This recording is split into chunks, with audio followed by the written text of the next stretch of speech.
Амазонка хранит больше неоткрытых видов, чем почти любое другое место на Земле. Ученые уже описали тысячи видов, но считают, что еще тысячи скрываются в темных водах, ожидая своего часа. Что пугает, некоторые из обнаруженных существ настолько чужеродны, настолько кошмарны, что едва ли кажутся реальными. А кто первый в нашем списке? Паразит настолько ужасающий, что местные даже не произносят его имя вслух. Познакомьтесь с Кандиру, настоящим вампиром Амазонки. Это крошечная, почти прозрачная сомика всего несколько дюймов в длину, но внушает местным жителям больше страха, чем когда-либо могли бы пираньи. Почему? Потому что это существо охотится не за плотью, а за отверстиями. Да, за отверстиями. Привлеченный запахом мочевины, он известен тем, что заплывает прямо в жаберные щели других рыб и, что особенно пугает, в человеческие отверстия. Все верно. Очевидцы и несколько ужасающих медицинских случаев описывают, как он проникает в тела пловцов, фиксируется с помощью шипов, направленных назад, и отказывается выходить. Единственный выход – хирургическое удаление. Многие ученые раньше считали это мифом, пока не задокументировали реальные медицинские случаи. Это случается редко, но это реально, и этого достаточно, чтобы даже любители острых ощущений держались подальше от воды. Но что, если нечто большее может убить вас электричеством? Выглядит оно совсем не как монстр, скорее как толстая, уставшая змея. Но не обманывайтесь, электрический угорь Амазонки – одно из самых смертоносных животных в реке, и не из-за своего укуса. Это существо способно выдавать электрические разряды до 600 вольт. Это в 5 раз больше, чем напряжение в вашей розетке, достаточно, чтобы вырубить взрослого человека и в редких случаях даже привести к смерти. А что еще страшнее? Они используют электричество не только для охоты, но и чтобы видеть. В кромешной тьме электрические угри посылают импульсы, отражающиеся от предметов, помогая им в реальном времени составлять карту среды. Это как радар, только смертельно опасный. А теперь самое интересное. Недавно были обнаружены новые виды электрических угрей, которые вырабатывают еще более сильные разряды, чем мы считали возможным, но электрическая опасность – это только начало. А как насчет зубов? Ряды острых, как бритва зубов, способных разорвать плоть за считанные секунды. Вы слышали легенды. Пловцы, превращенные в скелеты за считанные секунды, реки, кипящие в кровавом безумии. Хотя некоторые из этих историй преувеличены, правда о пираньях все равно пугает. Обитающая по всему бассейну Амазонки, пиранья с красным брюхом считается самой страшной. Они не крупные, всего около 30 сантиметров в длину, но когда собираются в стаю, действуют как циркулярная пила. В один момент вода спокойна, а в следующий бурлит от десятков пираний, чьи зубы похожи на ряды крошечных стейковых ножей. Их привлекает кровь, шум, даже всплески, и хотя нападения на людей случаются редко, они все же бывают. Зарегистрированы случаи травм, а в крайних ситуациях и смертей. Но в Амазонке стоит опасаться не только хищников. Некоторые существа вообще не должны были бы существовать, как, например, следующий герой – рыба, которая дышит воздухом. Если бы вы осушили Амазонку за одну ночь, некоторым рыбам было бы все равно. Двоякодышащая рыба – один из самых необычных выживших в этой реке. У нее есть не только жабры, но и легкие, настоящие легкие, как у нас. В засушливые сезоны, когда вода исчезает, она зарывается в ил и впадает в своего рода спячку, дыша через отверстие в почве. Она может оставаться в таком состоянии месяцами, а иногда и дольше, без воды, без еды, просто ожидая возвращения дождей. Что удивительно, эта способность не нова, она древняя. Ученые считают, что двоякодышащие рыбы – это эволюционные реликты, не изменившиеся более 400 миллионов лет. Это делает их старше динозавров. Они появились здесь раньше, чем кто-либо вышел на сушу. Но что, если в этих же водах скрывается нечто еще большее, массивное, молчаливое и голодное? Это не миф, это не легенда. Это зеленая анаконда, самая большая и тяжелая змея на Земле, которая прекрасно себя чувствует в болотах и водах Амазонки. Некоторые из них вырастают длиннее 9 метров и весят более 225 килограммов. Это тяжелее, чем рояль. Анаконды – хищники-засадчики. Они затаиваются под поверхностью воды, словно живые канаты, полностью неподвижные, а затем внезапно нападают с сокрушительной силой. Один укус, одно обвитие кольцами, и борьба окончена. Капибары, кайманы, даже ягуары – для них нет запретной добычи. Что делает их еще более пугающими – это их скрытность. Местные жители часто не замечают их, пока не становится слишком поздно. Рябь на воде, внезапная тишина и все, исчезло. Но не все в реке – монстры. Некоторые выглядят очаровательно, пока вы не узнаете их секрет. Они розовые, они игривые, они кажутся невинными. Но амазонский речной дельфин, также известный как бот, обладает странной репутацией. В местном фольклоре его боятся. Говорят, что ночью он превращается в мужчину и соблазняет женщин. У этого дельфина долгая история загадок. Но и у науки есть свои причины удивляться. Речные дельфины обладают невероятно гибкой шеей и острым интеллектом. Они охотятся в мутной воде, используя эхолокацию, извиваясь и поворачиваясь жутко, почти по-человечески. Некоторые ученые считают, что их поведение свидетельствует о признаках развитого интеллекта, возможно, даже сопоставимого с приматами. И это еще не все. Известно, что эти дельфины проявляют агрессивное, а порой даже жестокое поведение по отношению к другим животным. В одном исследовании наблюдали, как дельфин играл с пресноводной черепахой, но при этом и калечил ее без видимой причины. Но давайте вернемся к зубам. Большим зубам, похожим на человеческие. Выглядит как шутка, пока не укусит. Пакуци — это родственник пираньи, но вместо острых, как бритва, зубов у него плоские, квадратные, и они выглядят в точности как человеческие. Серьезно. Резцы коренные, весь этот тревожный набор.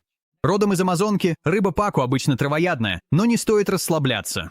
Были зафиксированы странные инциденты, включая один тревожный случай в Папуа, Новой Гвинее, куда завезли паку с нападениями на мужчин-купальщиков. Скажем так, они кусали за те места, за которые кусать не должен никто. Некоторые даже называют их отрезателями яиц.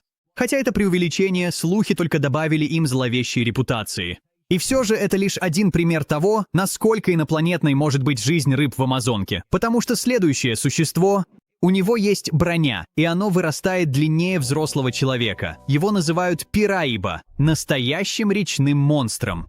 Этот вид сома может достигать более 3 метров в длину и весить свыше 180 килограммов. Это тяжелее, чем большинство людей, но шокирует не только размер, а и внешний вид. Пираиба выглядит доисторически, с толстыми костяными пластинами и огромными челюстями. Эти сомы – высшие хищники в своей среде обитания. В отличие от привычных вам донных сомов, пираиба – агрессивный охотник. Известно, что она поедает крупных рыб, ракообразных и, возможно, даже мелких млекопитающих. Рыбаки вытаскивали из них наполовину съеденных пираний.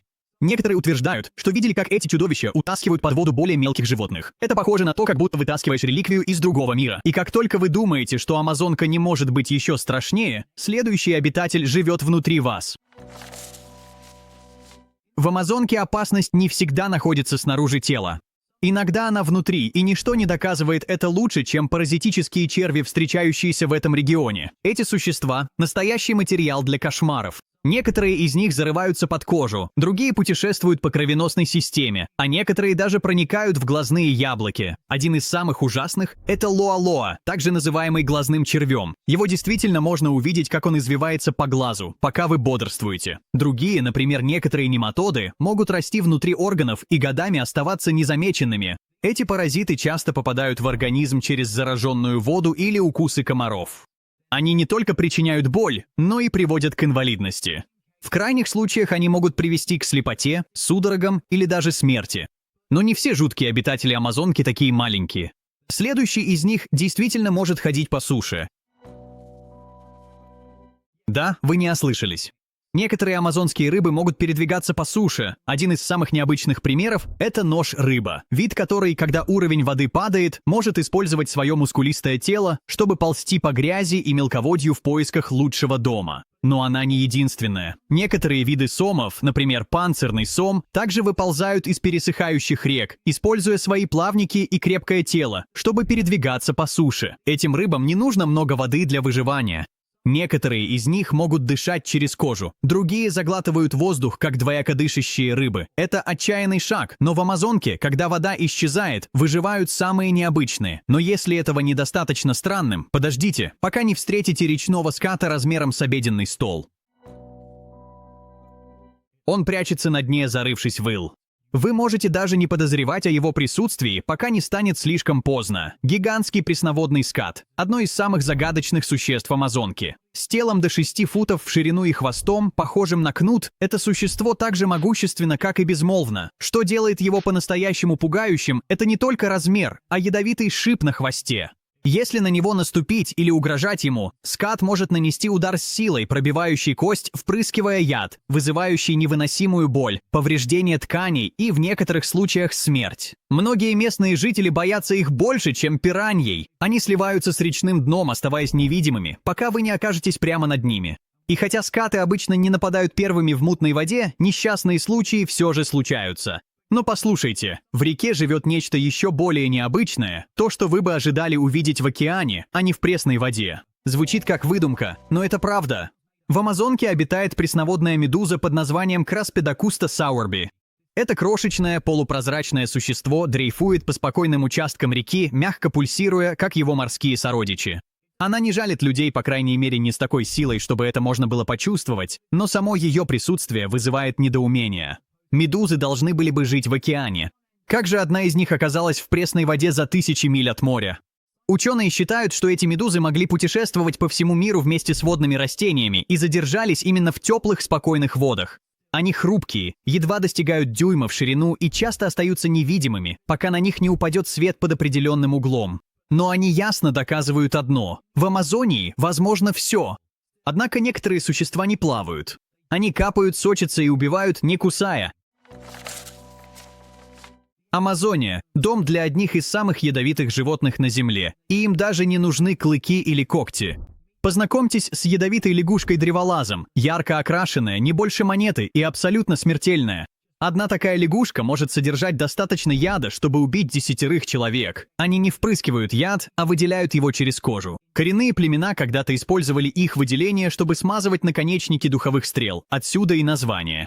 Что удивительно, эти лягушки не рождаются ядовитыми. Они получают свои токсины, поедая определенных насекомых, которые встречаются только в их родной среде обитания. И знаете что? Некоторые рыбы и обитатели рек тоже могут содержать токсины. Вещества, которые ученые только начинают изучать. Но на этом странности не заканчиваются. Следующую рыбу можно увидеть насквозь, вы сможете наблюдать, как бьется ее сердце. В кромешной тьме вод Амазонки природа становится по-настоящему странной. Познакомьтесь, стеклянный нож-рыба, полупрозрачное чудо с лентовидным телом и органами, которые буквально видны снаружи. Она больше похожа на призрака, чем на рыбу. Она полностью прозрачна, ни чешуи, ни пигмента, только легкое мерцание, когда она проплывает мимо.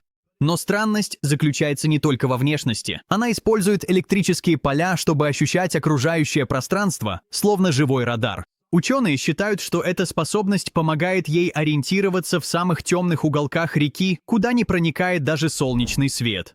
Она хрупкая, зловещая и невероятно редко встречается. Но не все обитатели Амазонки избегают внимания. Следующее существо – громкое, агрессивное и поразительно милое, пока не откроет пасть. В воде они выглядят как игривые собаки, пока не оскалят зубы. Гигантская выдра Амазонки может вырастать более чем до 6 футов в длину и весить свыше 70 фунтов. Это совсем необычный пушистый млекопитающий. Эти хищники на вершине пищевой цепи умны, быстры и охотятся стаями. Работая в команде, их видели за поимкой крупных рыб, кайманов и даже за защитой от ягуаров. С челюстями, способными дробить кости, и пронзительным криком, разносящимся над водой, они – самые неожиданные сильные игроки Амазонки. Не дайте себя обмануть их милой внешностью. Эти существа свирепы, громкоголосы и крайне территориальны. Свяжитесь с ними, и вы быстро поймете, почему местные называют их речными волками. А если говорить о силе, то следующая рыба не просто плавает. Она вылетает из воды, словно ракета. Познакомьтесь с арапаймой, одной из самых крупных пресноводных рыб в мире. Некоторые из них вырастают длиннее 10 футов и весят более 400 фунтов. Но по-настоящему безумными их делает то, что они вытворяют над водой. Арапаймы могут выпрыгивать с невероятной силой, иногда более чем на 6 футов в высоту, используя свои огромные хвосты, чтобы запускать себя, словно живые торпеды. А когда они падают обратно, удара хватает, чтобы сбросить человека с лодки. Эти рыбы – древние выжившие, с толстыми бронированными чешуями, защищающими их от пираний и других хищников. Они поднимаются глотнуть воздух, подобно двояко дышащим рыбам, что делает их страннее. Но теперь пора вернуться под землю, буквально, ведь следующая угроза живет внутри вашего тела. Не все речные монстры огромны. Некоторые из них микроскопические и ужасающие. Паразитические нематоды и черви из Амазонки могут перемещаться из пищеварительной системы в глаз, мозг и спинной мозг. Сначала у вас просто болит живот, а в следующий момент вы теряете зрение. Обычный переносчик. Зараженная вода или недоваренная речная рыба. Эти паразиты не убивают быстро. Они разрушают медленно. В некоторых случаях, зарегистрированных в сельских районах Амазонки, жертвы оставались с долгосрочными повреждениями нервов и слепотой. Что еще хуже, некоторые из этих паразитов настолько редки, что врачи не всегда распознают их вовремя. И по мере того, как ученые все глубже изучают экосистему Амазонки, они продолжают находить новые виды, и это подводит нас к... За последние несколько десятилетий исследователи открыли сотни новых видов амазонских рыб. От светящихся тетр до причудливых бронированных сомов с шипами и ртами-присосками. И эти открытия продолжаются. Среди новых находок – миниатюрные угри с огромными челюстями, пресноводные бычки с ядовитыми плавниками и полупрозрачные сомы, мерцающие в темноте. Каждая экспедиция, кажется, приносит что-то новое, что-то странное. И хотя большинство из них невелики, некоторые могут представлять серьезную угрозу для баланса экосистемы или даже для человека. Амазония остается одним из наименее изученных регионов Земли, но это приводит к последнему вопросу. Мы лишь слегка прикоснулись к поверхности. Ученые считают, что более половины водных видов Амазонии до сих пор не задокументированы. Это значит, что тысячи рыб, беспозвоночных, рептилий и амфибий все еще могут скрываться, оставаясь невидимыми, нетронутыми и совершенно неизвестными науке. Что обитает в самых глубоких уголках этого мутного гиганта? Что скрывается в затопленных пещерах, сезонных озерах, тайных подводных туннелях? Мы не знаем. Но мы знаем вот что. Река Амазонка хранит в себе больше тайн, чем любой другой водоем на планете. И каждая рябь, каждая тень, каждый внезапный всплеск в темноте могут оказаться чем-то, чего мир еще никогда не видел.